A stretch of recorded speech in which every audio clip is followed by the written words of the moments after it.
Vamos ao que aconteceu na Argentina. É bastante significativo do ponto de vista político. É um país que a gente acompanha por um monte de motivos, entre eles por causa da figura de Javier Milei. Ele foi derrotado em eleições na província de Buenos Aires, que é importantíssima. Ela reúne 40% do eleitorado argentino. Reuniu a cúpula do governo para avaliar o impacto dessa derrota, como eu disse, sofrida em Buenos Aires. Os mercados reagiram, evidentemente, muito mal à derrota de Milei. O peso derreteu-se nesta segunda-feira. Confira.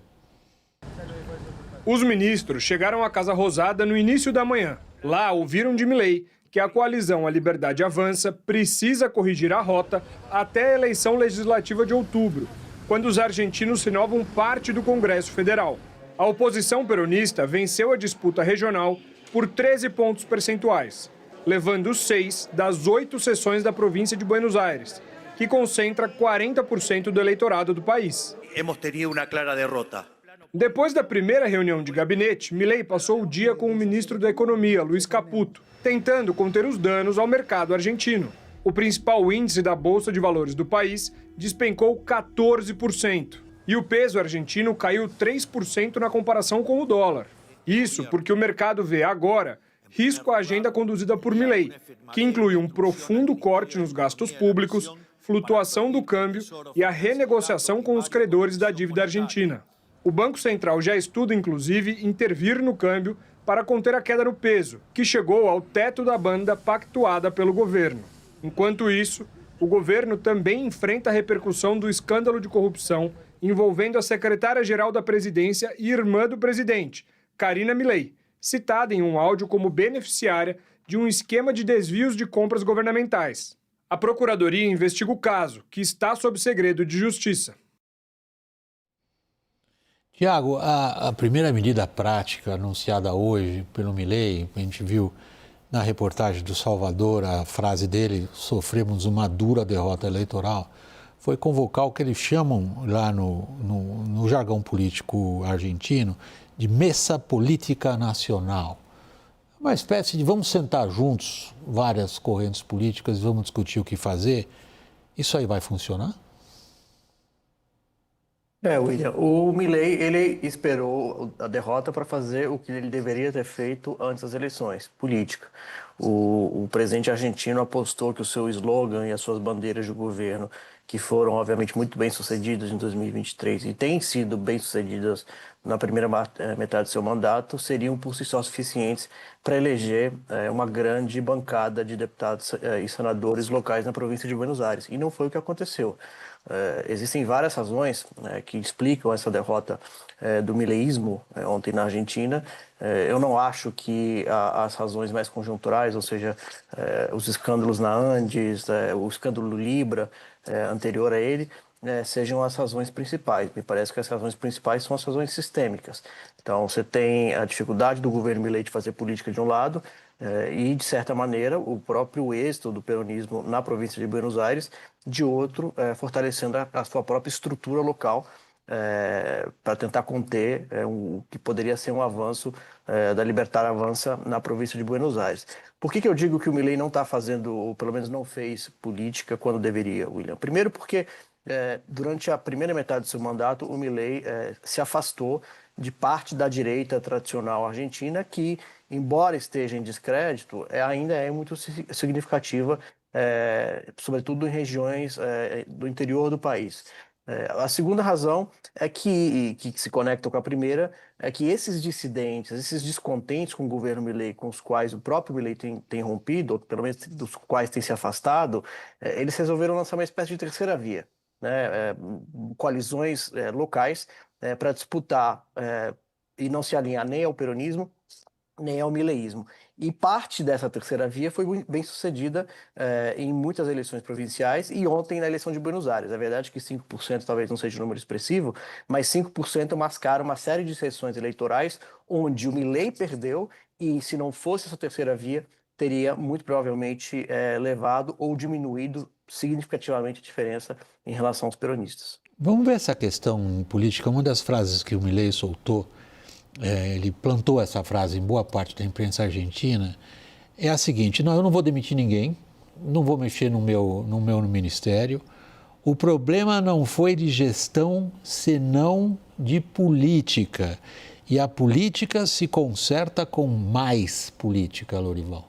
Sim, ele tem essa dificuldade, né, de se articular politicamente. Ele não tem essa experiência, nem essa vocação e nem esse desejo, pelo menos não antes dessa derrota, né? A gente viu no início do governo dele como ele teve dificuldade de aprovar também, eram pacotes gigantescos que ele estava tramitando no Congresso argentino.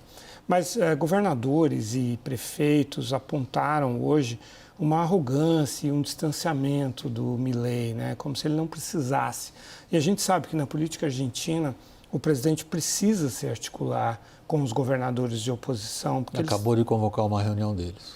Agora ele convocou três mesas, uma delas é com os governadores, né? E agora ele teve uma atitude muito adulta aqui, né, que a gente mostrou ali. Ele falou, não tem que mascarar a realidade, isso aqui é uma derrota e a gente tem que corrigir o rumo. Isso não é algo muito comum na corrente política a qual ele pertence, né? Nem nos Estados Unidos, nem no Brasil. Os aliados dele costumam reconhecer derrotas e muito menos a necessidade de mudar o rumo. Então ele sofreu, ele percebeu o baque, né? Talvez tenha percebido que essa arrogância, esse distanciamento o tenham prejudicado. E ele está no meio de um ajuste fiscal, monetário brutal, que a Argentina realmente precisava fazer. E isso não é popular. Então, também, embora as pesquisas previssem um resultado melhor, seria previsível que ele pagasse um preço, né, por esse ajuste que ele está realizando. Os argentinos entendem, muitos argentinos entendem a necessidade desse ajuste e de sacrifícios, e vamos também considerar que a província de Buenos Aires ela tem uma tradição peronista, de esquerda, e esse é um movimento que tem muita dificuldade de ter capilaridade, né? Dos 135 municípios da província, 99 os peronistas ganharam. O governo não tem uma máquina comparável à dos peronistas. Agora, na Argentina, muito mais do que no Brasil, você veja, no final do ano passado, quando o Lula provocou uma subida forte do dólar, na Argentina é a cada hora praticamente. A política argentina é uma tradução, de certa maneira, da taxa de câmbio. A de hoje foi terrível do ponto de vista da capacidade de sobrevivência do projeto do Milei. Agora, Daniel, a gente não ouviu o Milei dizer, embora, como o Lorival lembrou bem, ele tem uma atitude realista de dizer perdi feio. Não há qualquer referência a ele alterar o que até aqui é o grande projeto nacional dele. Ou... William, o que você estava dizendo, só me permita voltar um dedinho, o que você estava dizendo é que a Argentina muda tudo a cada 15 dias para, em 15 anos, fica sempre do mesmo jeito que estava, né? Uma observação, William, a gente está focando muito aqui na derrota do Milei, mas eu acho que tem um outro aspecto também que precisa ser considerado, que é a sobrevivência do peronismo. Verdade, o que o Lorival colocou muito bem, que especialmente na província de Buenos Aires existe uma capilaridade muito grande do peronismo, mas é o mesmo peronismo que em 2021 perdeu essas mesmas eleições para o PRO de Maurício Macri. Então, o resgate da vitória peronista, quando ninguém dá mais nada para o peronismo, é importante. Não é uma vitória de Cristina Kirchner, pelo contrário. Cristina Kirchner focou a montagem das listas, preciso lembrar que a lista fechada nas eleições legislativas nacionais e provinciais na Argentina, Cristina Kirchner está se focando nas eleições de outubro, nacionais, legislativas, e quem montou as listas foi principalmente Axel Kicillof, governador da província de Buenos Aires, pelo segundo mandato, que com essa vitória fica com um apelo muito grande do peronismo para se lançar de vez candidato contra Milei daqui a 2 anos e meio, 3 anos. Até agora, vive-se na Argentina uma espécie de fantasia, de uma mentirinha, como se viveu até agora com o bolsonarismo no Brasil, de que o Bolsonaro vai ser candidato e de que a Cristina, que está em prisão domiciliar, vai ser candidata. Isso é mentirinha. O peronismo precisa decidir um candidato e que seja competitivo. E o Axel Kicillof, que ainda não admitiu, não comprou, não abraçou a candidatura, certamente recebe um impulso agora e é um convite para acabar com essa mentirinha. A política argentina tem um prazo de 48 dias, como eles falam, Tiago, que são as eleições agora legislativas. Essas eleições, nas províncias, sobretudo Buenos Aires, essa que foi domingo, já havia chamado muita atenção internacional, embora fossem eleições locais, digamos, no sentido estrito da palavra, pelo significado que elas têm em termos de capacidade política do Milei. O que acontece agora para as eleições legislativas?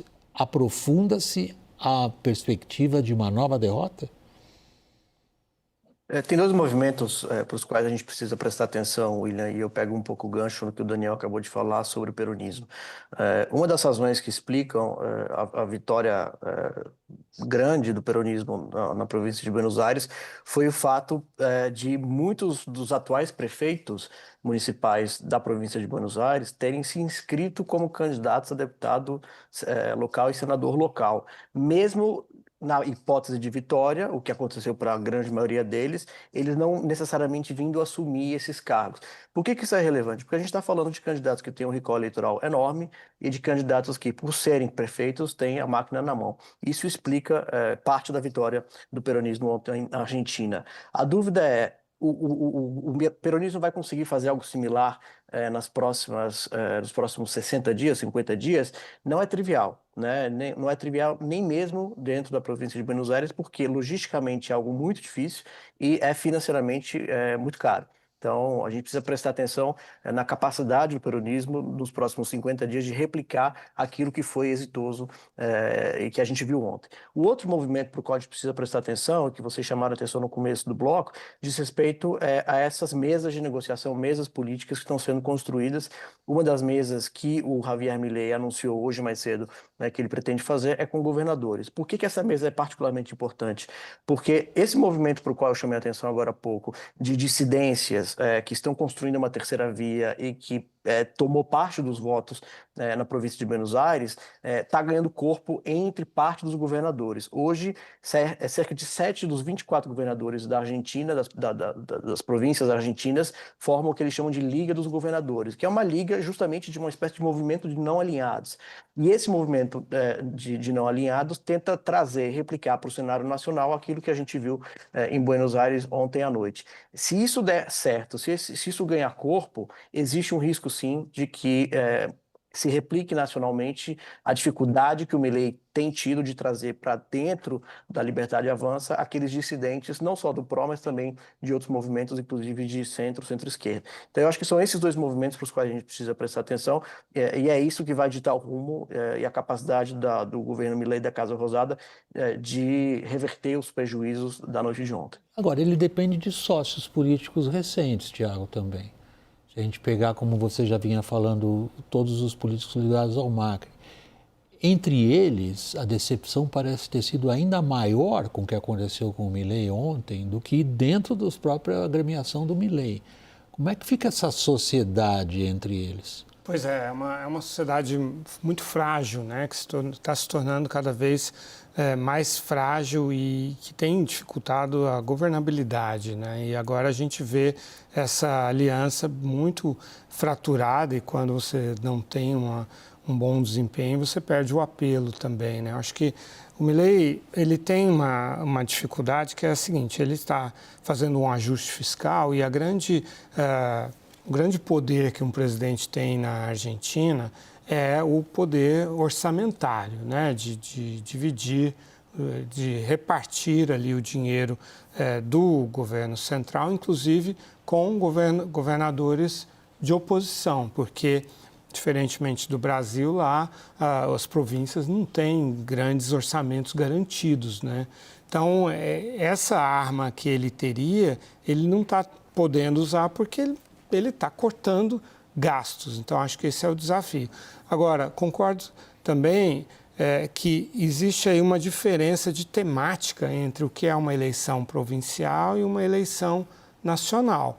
Quer dizer, ali pesam muito a questão, as estradas, as obras, né, a educação, a saúde, esses cortes todos pesam mais do que numa eleição nacional em que vai ser discutido o modelo econômico, em que os argentinos ainda se lembram da memória recente do que foi todo o desmando hiperinflacionário do peronismo. Eu tenho um pouco menos de um minuto, Daniel. Festa em Brasília hoje? Não, eu acho que, de verdade, Brasília não deu bola numa semana tão agitada a essa eleição argentina. Pode ser que daqui a 48 dias dê.